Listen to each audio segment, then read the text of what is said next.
వైద్య ఆరోగ్య శాఖ ప్రజల సంక్షేమానికి పెద్దపీట వేయాల్సిన అత్యంత కీలక శాఖ.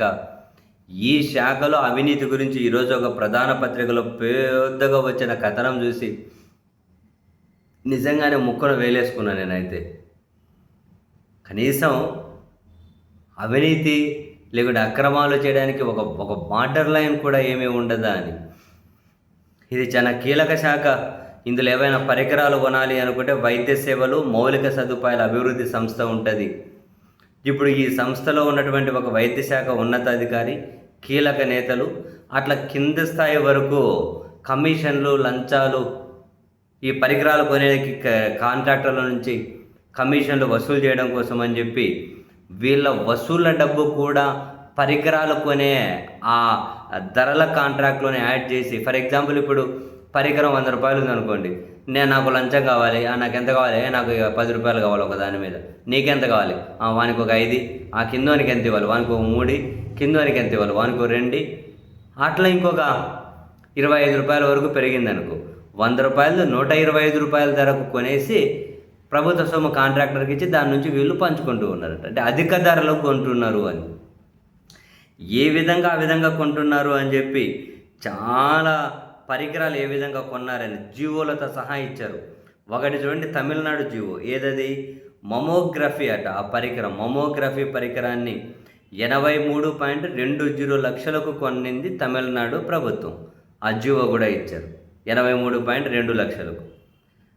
అదే పరికరాన్ని, మమోగ్రామ్ మిషన్ని మన ఆంధ్రప్రదేశ్లోని చంద్రబాబు నాయుడు గారి ప్రభుత్వం 1.71 కోట్లు కొన్నారట. డబల్ అంత రేట్లు పెరుగుతాయా? తమిళనాడు నుంచి ఇక్కడికి వచ్చేసరికి డబల్ అయిపోయినాయి రేట్లు. ఎందుకనంటే అంతా కమిషన్లు, లంచాల దందా అట. అన్నిట్లోనూ మీరు మా కమిషన్ ఇవ్వండి, ఎంత ధరన కోట్ చేసుకుని డబ్బులు ఇచ్చేస్తామంటున్నారట. ప్రతి పరికరము ఇదేదో చూడు, తెలంగాణలో 1.04 లక్షలతో ప్రభుత్వ ఆసుపత్రులకు సరఫరా చేసిన వ్యాక్యూమ్ ఎక్స్ట్రాక్టర్ అట. పరికరం 1.04 లక్షలతో తెలంగాణలో కొంటే మన దగ్గర దాన్ని 3.13 లక్షల చొప్పున సరఫరా చేసే కాంట్రాక్ట్ ఇచ్చారట. అంటే ఒక్కదాని మీద ఏకంగా 2 లక్షలు అధికంగా చెల్లించి. అయితే ఈ ఏడాది జనవరిలోనే కొనేకి సిద్ధపడ్డారట. అప్పుడు వరుసగా సాక్షిలో కథనాలు రావడంతో 230 పరికరాలు కొనేదానికి తాత్కాలికంగా బ్రేక్ పడిందట. అయితే పెద్ద మొత్తంలో కమిషన్ల డీల్ కుదరడంతో ఎలాగైనా కొనుగోలు చేయాలనే లక్ష్యంతో 3.13 లక్షల ధరకు డిస్ట్రిబ్యూటర్ నుంచి జస్టిఫికేషన్ తీసుకుందట. అదే ధర ఆధారంగా పరికరాల కొనుగోలుకు ఇండెంట్లు పంపాలని డిఎంఈ, డిహెచ్ఓలకు లేఖ రాశారట. అప్పుడైతే ఆగిందట. ఇప్పుడు పెద్ద ఎత్తున ముడుపులు చేతులు మారినాయి, అందుకని ఆ ధరకే కొనక తప్పదని చెప్పి ఇండెంట్లు పంపించాలని చెప్పి కిందున్న వాళ్ళకు లేఖలు రాస్తున్నారట. ఇంకోటి, బోధన ఆసుపత్రుల్లో పెద్దగా అవసరం లేని ఈఎన్టీ సిమ్యులేటర్ పరికరాల కొనుగోలు, ఇది ఇంకో పెద్ద స్కామ్ అట. బహిరంగ మార్కెట్లో 1 కోటి నుంచి 3 కోట్లు పలికే ఈ ఒక్కో పరికరం ఏకంగా 4.44 కోట్ల కొనుగోలు చేస్తున్నారట. ఈ వ్యవహారంలో ఆరోగ్య శాఖ అత్యున్నత అధికారి నేరుగా ఉత్తరాది కంపెనీతో డీల్ కుదుర్చుకున్నారట. ఈ అధికారి కూడా ఉత్తరాది అధికారే.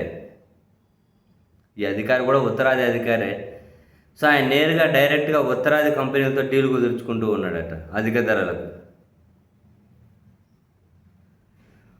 800 MA డిజిటల్ ఎక్స్రే పరికరాన్ని 1.23 కోట్లతో కొనుగోలు చేయాలని ఈ ఏడాది ఫిబ్రవరిలో కాంట్రాక్టు ఖరారు చేశారట. తమిళనాడులో 69 లక్షలతో కొనుగోలు చేసిన ఇదే పరికరం ఇక్కడ ఏకంగా 50 లక్షలకు పైగా అధిక ధరతో కొనుగోలు చేస్తున్నారట. ఎంత నువ్వు కంపెనీ బ్రాండెడ్ అని ఏదోటి కవర్ చేసుకున్నా ఇంక 50 లక్షలు ఎక్స్ట్రా ఉంటుందా? ఇది ఇంకో గమ్మత్తైన విషయం అట. సాధారణంగా వైద్య పరికరాల కొనుగోలుకు ఆసుపత్రుల నుంచి ఆయా విభాగాధిపతుల కార్యాలయాలకు ఇండెంట్ రావాలట. ఆసుపత్రి సూపరింటెండెంట్ లేదా సంబంధిత విభాగ అధిపతుల నుంచి ప్రతిపాదనలు, చికిత్స అవసరాల నివేదికలు సేకరించాలి. కానీ ఈ ప్రక్రియ నేరుగా డిఎంఈ కార్యాలయం నుంచి ఇండియన్ పంపి గత ఏడాది ఏం చేశారట, point of care ultrasound 3-in-1 pro పరికరాల కొనుగోలు చేపట్టారట. ఏకంగా 78 పరికరాలను బోధనా ఆసుపత్రులకు డంప్ చేశారట. ఒక్కో పరికరానికి 11.33 లక్షల చొప్పున 9 కోట్లు దీనికోసం వెచ్చించారట. కీలక నేతతో కాంట్రాక్టు సంస్థ డీల్ కుదుర్చుకోవడంతో ఈ పరికరాలు అవసరం లేవట ఆసుపత్రులకు. మామూలుగా ఆసుపత్రులు, ఇండియన్ పంపి ఆసుపత్రులు, బోధనా ఆసుపత్రులు, వీళ్ళు ఎవరైనా ఇండియన్ పంపి మాకు కావాలి అంటే వీళ్ళు పంపించాలట. ఇవి అవసరం లేదట. అయినా వీళ్ళు పైన కంపెనీలతో కాంట్రాక్ట్ కుదుర్చుకొని కమిషన్లు తీసుకొని కొనేసి అవసరం లేకుండా వాళ్ళకి పంపిస్తే, అయ్యా మాకు ఇవేం అవసరం, ఎవరు చెప్పారు కావాలని, మాకు అవసరం లేదు, ఎన్నికి తీసుకెళ్ళిపోండి, ఇవి మాకు ఇడంగా అడ్డంగా ఉంటాయి అని చెప్పి, అసలు అవసరం లేని మాకెందుకు పంపిస్తున్నారు, ఎవరు చెప్పారు పంపిమని అని చెప్పి ఎనికి పంపిస్తున్నారట. కొందరు లేదు మీరు ఉంచుకోవాల్సిందని ప్రెజర్ చేస్తే ఆ స్టోర్ రూమ్లో పడేస్తున్నారట. ఏమన్నా అర్థం ఉందా? ఇట్లా చాలా పెద్ద కథనాలు రాసుకుంటూ వచ్చారు. కమిషన్ల కోసం ఆసుపత్రులకు అవసరం లేకుండా కొనేసి పంపిస్తున్నారంట. ఇంకోటి ఏదో ఉందంటయా, టీబీ కార్యక్రమంలో భాగంగా 100 పోర్టబుల్ ఎక్స్రే పరికరాల కొనుగోలుకు ఇటీవల టెండర్ ఖరారు చేశారట. ఒక్కో పరికరాన్ని 21.84 లక్షలు కొనుగోలు చేయాలని నిర్ణయించారట. పోర్టబుల్ ఎక్స్రే పరికరాలను కేంద్ర ఆరోగ్య శాఖ టీబీ కార్యక్రమంలో భాగంగా 14 లక్షలకే పలు రాష్ట్రాలకు సరఫరా చేసిందట. ఏపీకి కూడా ఆ విధంగానే 40 పరికరాలు అందాయట. కానీ ఇదే పరికరానికి 22 లక్షలతో ప్రభుత్వం కొనుగోలు చేస్తూ ఉందట. ఇది కేంద్రం చేసిన పరికరాల ధరలతో పోలిస్తే 7 లక్షల మేర అధికమట. సో ఈ లెక్కన కనీసం 7 కోట్ల రూపాయల వరకు బంచిక్ అయిపోతుందట.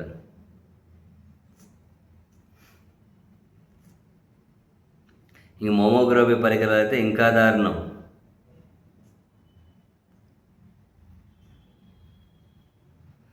ఒక్కో పరికరం మీద డబల్ అయిపోయిందట. ఢిల్లీకి చెందిన డిస్ట్రిబ్యూషన్ సంస్థ ద్వారా అత్యధిక ధరకు మోమోగ్రఫీ పరికరాల కొనుగోలులో భారీ అవినీతికి తెరదీశారట. చంద్రబాబు సర్కార్ అధికారంలోకి వచ్చిన నాటి నుంచి సదరు సంస్థకు ఎంఎస్ఐడిసి, అదే ఈ పరికరాలు కొనే సంస్థ, మౌలిక వసతుల సంస్థ, వీళ్ళు ఆ కంపెనీకి దాసోహం అయిపోతున్నారట. వాళ్ళేం దాసోహం అయ్యేలా చేశారో వీళ్ళను.